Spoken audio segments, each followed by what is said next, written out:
Alright, what's up guys? I'm Wolf of Mega Team Gaming here today.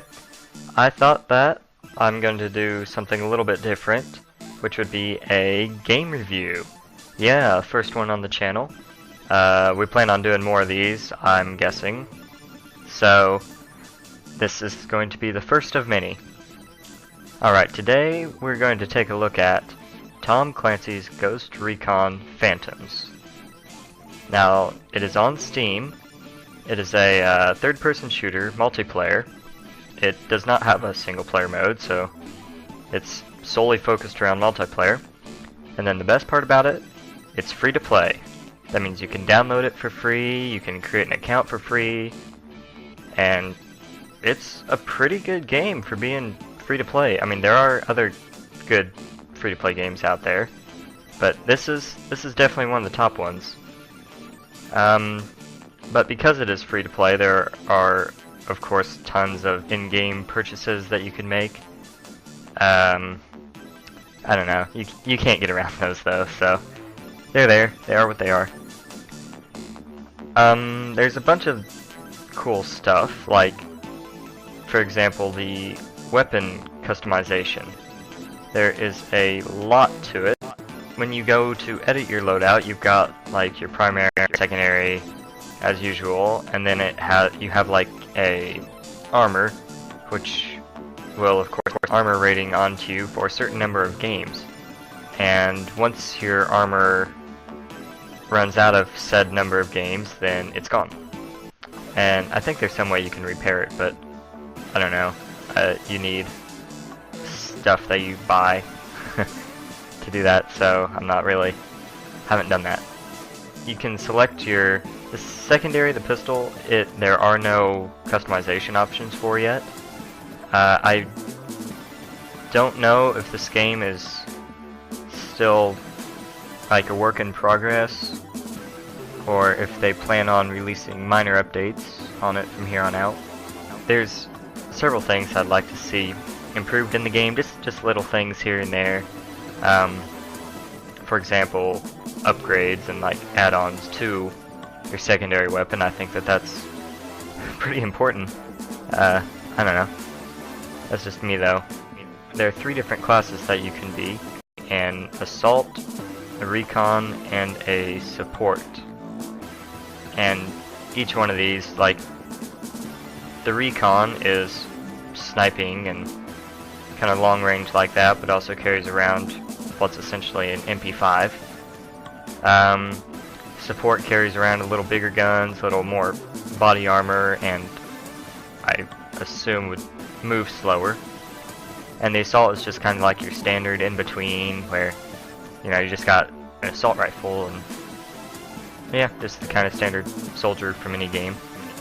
After you select an add-on for your weapon, you can test it out in the firing range, where you can see how it works and if you like it or not before you buy it, which is a feature I love. Even if I'm not going to buy it, it's just fun to go in there and shoot things up. Now I'm going to do some few playthrough rounds just to kind of show you what it's like and the gameplay and stuff. And you'll be wondering what really sets this game apart from other games like PlanetSide 2 or possibly even Call of Duty. It looks pretty similar and even has a similar name, being Ghosts. But really, this game is focused around taking cover. I know that's kind of a weird thing to take for a war battle game to focus around, but it works really well. There is lots of cover scattered all over the battlefield, as you'd expect, but when you go up to it, you don't just crouch behind it. You can still do that, but they've substituted the jump button, so there's no jumping for a take cover button. And what that will allow you to do is to kind of stay real low right behind whatever you're crouching behind, and you can kind of move side to side, and then when you aim, it'll pop you up over the cover. Or if you're next to the side, it'll pop you up around the side of the cover. And then also, if you hit Control by default, you'll go prone. And you can also do that behind cover, so you can be laying down, being prone, and still look around a corner. You can indeed sprint. It works pretty good. I think you have an infinite sprint, which is kind of interesting, but like there is a time delay from when you stop sprinting till the time that you can raise your gun again, which is really interesting, and it's really difficult, like trying to incorporate that when you're running through the battlefield, and you have to think about the time that it will take for you to raise your gun once you're done. If you're sprinting and you hit the spacebar, which would be the take cover button, you will perform a slide. And I love this move. Just so, and while you're sliding, you can still fire your weapon and zoom in, and you'll slide for 1 or 2 seconds after that, which would probably be the equivalent of like 10 feet or so. It's really cool. You just go down on your back and you can try to pick off some enemies while you're sliding along the ground. And then if you're sprinting and you hit the go prone button, which would be the left control, you will actually perform a dive. And while this might not be the most useful thing, it's pretty fun just to dive around and dive behind cover quick once you start getting shot at.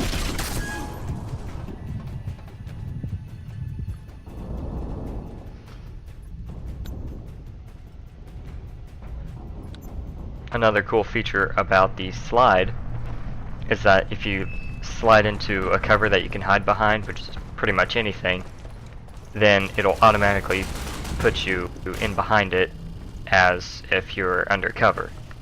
So you don't have to take that extra step of hitting space to quickly take cover behind it. It'll do it automatically. Securing Charlie. There's a sniper on left.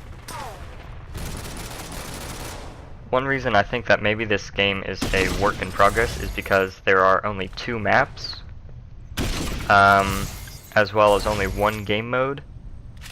Since this game came out not very long ago, which would be April the 10th of 2014, I don't really expect there to be, I don't expect it to be a perfectly polished game yet. So I expect there to be updates in the future that'll, of course, add more game modes and maybe gadgets for your sidearm, stuff like that. Overall, I'd say that this game is pretty much like a PC gamer's Call of Duty that's free. It's really fun just to get on and play for a few hours, and really easy to lose track of time while playing. But it's a game that doesn't get boring after half an hour to an hour, despite there only being 2 maps. And if you're worried about the space that it may take up on your computer, it's only 3 gigabytes.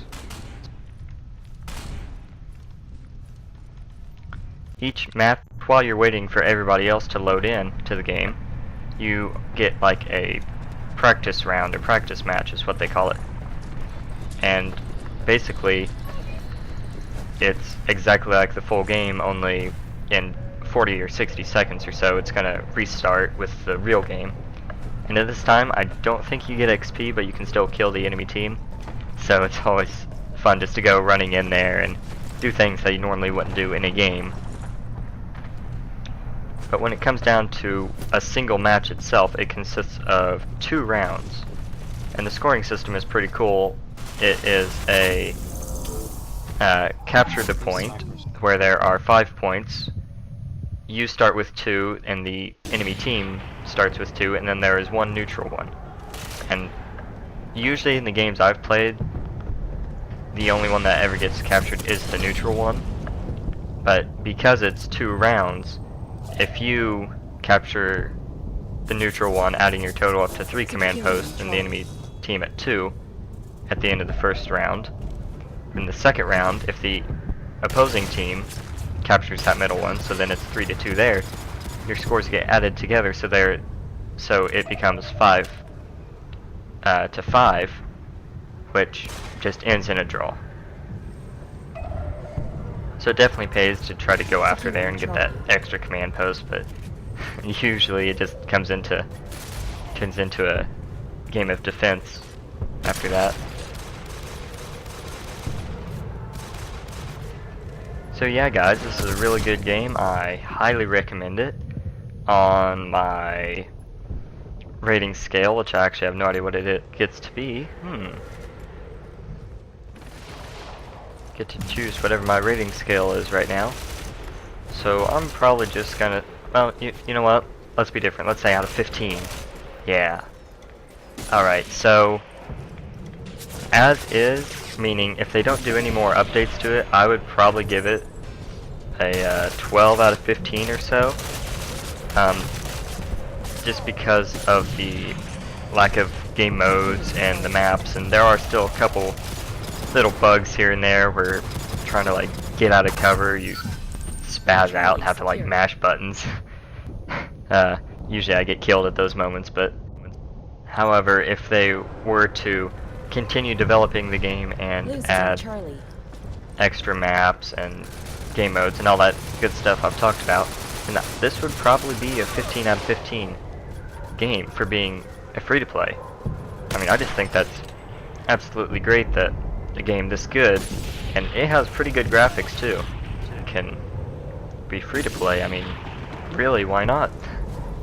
Hopefully it's an inspiration to game developers everywhere to make all their games free.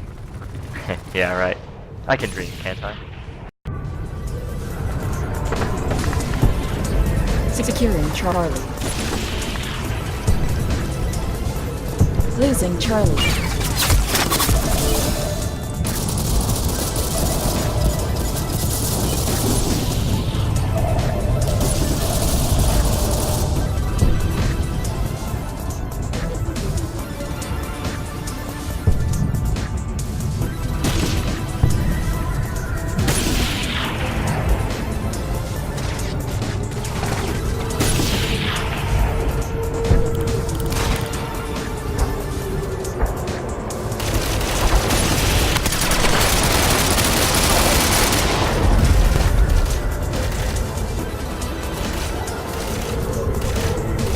Losing Charlie.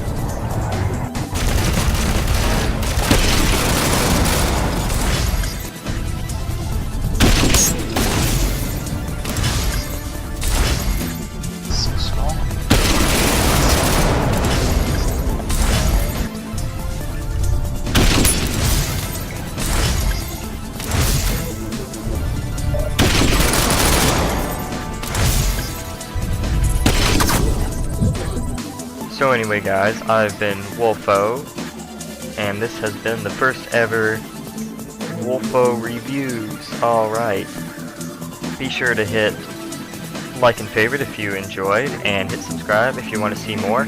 We do gameplay videos and reviews, and we're going to be doing tutorials and all kinds of stuff. So go ahead and check us out at Mega Team Gaming. There is no space in between that, just in case you have trouble with that. And I will see you later. Goodbye.